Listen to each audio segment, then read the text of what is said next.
नमस्कार, जकास रेसिपीजमध्ये तुम्हा सर्वांचे पुन्हा एकदा खूप खूप स्वागत आहे। आणि आज आपण वाळवणातला एक पदार्थ बघत आहोत, ते म्हणजे बटाटा साबुदाणा चकली।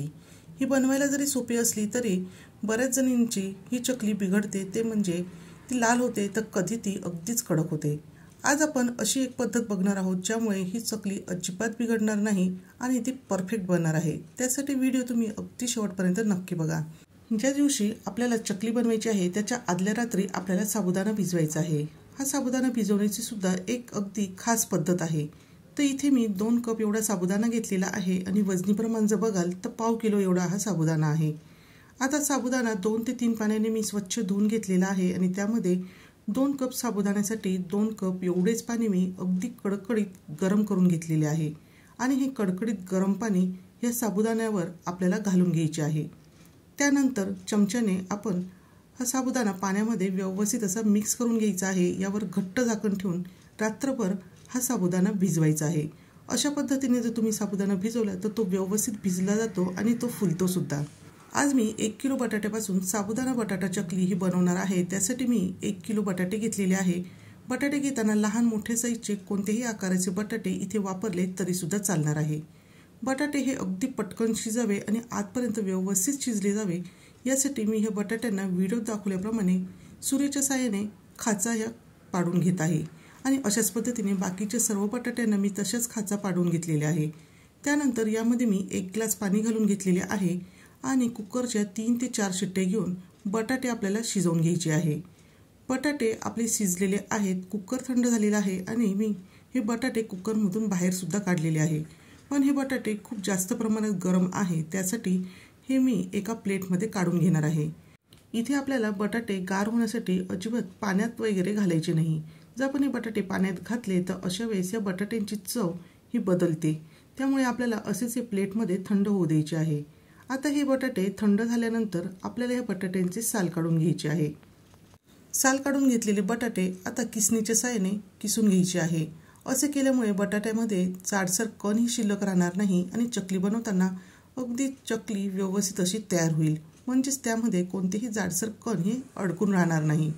आता याच पद्धतीने मी बाकीचे सुद्धा जे उकडून घेतलेले बटाटे आहे तर ते किसणीच्या साहाय्याने किसून घेणार आहे। आता हे बटाटे किसून झालेले आहे तर ते अजूनच छान असे मऊसर व्हावे यासाठी मी स्मॅशरने हलकेसे ते स्मॅश सुद्धा करून घेणार आहे। आणि इथे बघा तुम्ही छान असे हे बटाटे स्मॅश सुद्धा झालेले आहे।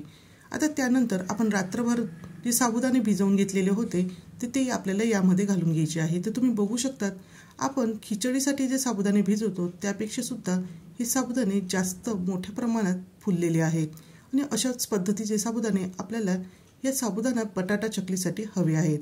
आता हा साबुदाणा आपण या बटाट्यामध्ये व्यवस्थित असा मिक्स करायचा आहे आणि त्यानंतर यामध्ये मी 2 चमचे एवढे लाल मिरची पावडर घातलेली आहे। इथे तुम्ही हिरवी मिरचीचा सुद्धा वापर करू शकतात आणि त्यानंतर चवीनुसार यामध्ये मीठ घालायचे आहे। आता इथे जरी तुम्हाला खूप जास्त प्रमाणात तिखट खायला आवडत असेल तरी सुद्धा लाल मिरची पावडरचे प्रमाण तुम्हाला जरा जपूनच वापरायचे आहे, कारण की जर लाल मिरची पावडर खूप जास्त झाली तर तेलात ज्यावेळेस आपण चकली तळतो त्यावेळेस लाल मिरची पावडर ही पटकन जळली जाते आणि अशा वेळेस ठसका होतो। त्याचबरोबर ही चकली सुद्धा खायला अगदी जळकट लागते, त्यामुळे आपल्याला लाल मिरची पावडरचे प्रमाण इथे जपून वापरायचे आहे। तुमच्याशी बोलता बोलता हे मिश्रण इथे तयार सुद्धा झालेले आहे। तर मी चव घेऊन पाहिलेली होती तर थोडेसे मीठ मला कमी वाटले, म्हणून मी अजून थोडेसे मीठ यामध्ये घालून पुन्हा हे सर्व मिश्रण व्यवस्थित असे एकजीव केलेले आहे। काही जण अशाच या तयार पिठाच्या चकल्या बनवतात तर काही जण हे पीठ शिजवून घेतात। तर शिजवून घेण्यासाठी आपण एका पातेल्यामध्ये हे पीठ घेतो, त्यामध्ये थोडेसे पाणी घालतो आणि हे सर्व मिश्रण शिजवून त्यानंतर चकल्या बनवतो। यामध्ये बराच वेळ जातो, त्याचबरोबर हे मिश्रण पातेल्याला खाली डागण्याची सुद्धा शक्यता असते। तर आज आपण एक छोटीशी नवीन ट्रिक वापरणार आहोत, ते म्हणजे आज मी हे मिश्रण 2 कुकरच्या डब्यांमध्ये थोडे थोडे करून घालून घेणार आहे आणि त्यानंतर हे कुकरचे डबे एकावर एक ठेवून कुकरमध्ये आपल्याला हे मिश्रण गॅसची फ्लेम मीडियम ठेवून 2 शिट्ट्या करून शिजवून घ्यायचे आहे। आता तुम्ही म्हणाल की हे मिश्रण कमी आहे म्हणून तुम्ही अगदी पटकन करू शकता, जर जास्त असेल तर काय करावे? तर अशा वेळेस तुम्ही मोठ्या कुकरचा वापर करा आणि थोडे थोडे करून हे मिश्रण शिजवून घ्या। नक्कीच तुम्हाला इतर वेळेपेक्षा वेळ आणि गॅस सुद्धा कमी लागणार आहे। तर एवढ्या 1 किलोच्या प्रमाणामध्ये हे कुकरचे 2 डबे अगदी व्यवस्थित तयार झालेली आहे। मी कुकरच्या 2 शिट्ट्या घेऊन हे मिश्रण शिजवून घेतलेले आहे आणि आता कुकरमधून हे डबे बाहेर काढलेले आहे। हे मिश्रण आता गरम आहे तर लगेचच आपल्याला याच्या चकल्या बनवायच्या नाही, तर एखादे 2 मिनिट आपण हे थंड होऊ देणार आहोत। तुम्ही इथे बघू शकता चकलीचे हे मिश्रण अगदी झटपट असे तयार झालेले आहेत। अगदी आपल्याला गॅस पुढे तासनतास उभं राहण्याची सुद्धा इथे आवश्यकता नाही।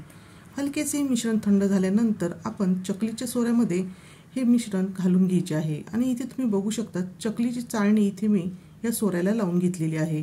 थोडे थोडे करून आपण या सोऱ्यामध्ये हे मिश्रण अगदी व्यवस्थित असे भरून घ्यायचे आहे आणि त्यानंतर आता आपण लगेचच याच्या चकल्या तयार करणार आहोत। तर या चकल्या मी ताटावर बनवत आहे, त्यासाठी मी ताटाला थोडेसे या अगोदर तेल लावून घेणार आहे, म्हणजे ताटाला ह्या चकल्या अजिबात चिकटणार नाही। आणि इथे आता मी चकल्या बनवून तुम्हाला दाखवत आहे, तर तुम्ही बघू शकतात अगदी व्यवस्थित अशी याची चकली इथे तयार होत आहे।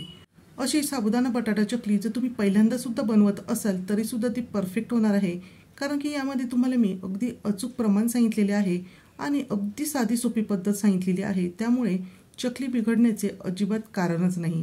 तर तुम्ही इथे बघितलेच असेल की 1 किलो बटाट्यासाठी इथे मी 1/2 किलो एवढा साबुदाणा घालून घेतलेला आहे आणि साबुदाणा सुद्धा आपण थोडा वेगळ्या पद्धतीने भिजवलेला आहे आणि हे चकलीचे मिश्रण सुद्धा शिजवताना आपण कुकरचा वापर केलेला आहे। अगदी कुकरच्या 2 शिट्ट्यांमध्ये ह्या साबुदाणा बटाटा चकल्या तयार होतात। आता या आपल्याला कडकडीत उन्हामध्ये 2 दिवस वाळवून घ्यायचे आहे।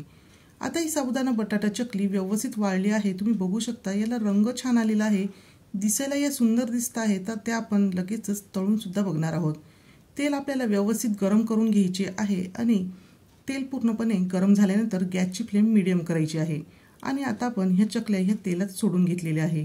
तुम्ही इथे बघू शकता चकली आपली खूप सुंदर अशी फुललेली आहे आणि त्यामध्ये जो साबुदाणा घातलेला आहे तो सुद्धा खूप छान असा फुलून आलेला आहे। इथे आपली ही चकली जी आहे तर ती अजिबात जळालेली सुद्धा नाही, अगदी खुसखुशीत अशी ही चकली इथे दिसत आहे। तर याच पद्धतीने मी बाकीचे सुद्धा काही चकल्या तुम्हाला तळून दाखवणार आहे, म्हणजे तुम्हाला लक्षात येईल की ह्या चकल्या किती खुसखुशीत आणि अगदी चविष्ट अशा तयार झालेल्या आहे। या जशा दिसायला छान दिसत आहेत तशाच त्या चवीला सुद्धा अगदी चविष्ट अशा लागतात। तर अशा या साध्या सोप्या पद्धतीच्या साबुदाणा बटाटा चकल्या तुम्ही सुद्धा नक्कीच बनवून बघा आणि या प्रमाणात आणि या पद्धतीने जर तुम्ही या चकल्या बनवल्या तर त्या 100% अगदी परफेक्टच होणार आहे। तुमच्याशी बोलता बोलता आपल्या ह्या चकल्या तळून सुद्धा झालेल्या आहे आणि इथे तुम्ही बघू शकतात ही चकली अगदी दुप्पट नाही तर चौपट अशी फुललेली आहे। तर मग वाट कसली बघताय? जर तुम्हाला हा व्हिडिओ थोडा जरी उपयोगी वाटला तर व्हिडिओला लाईक करा आणि तुमच्या मित्रमैत्रिणींबरोबर आणि नातेवाईकांबरोबर तुम्ही शेअर करा। आणि हो, जर तुम्ही जकास रेसिपी चॅनलवर नवीन असाल तर जकास रेसिपी चॅनलला सबस्क्राईब करायला अजिबात विसरू नका। पुन्हा भेटूया असेच एका जकास रेसिपी सोबत।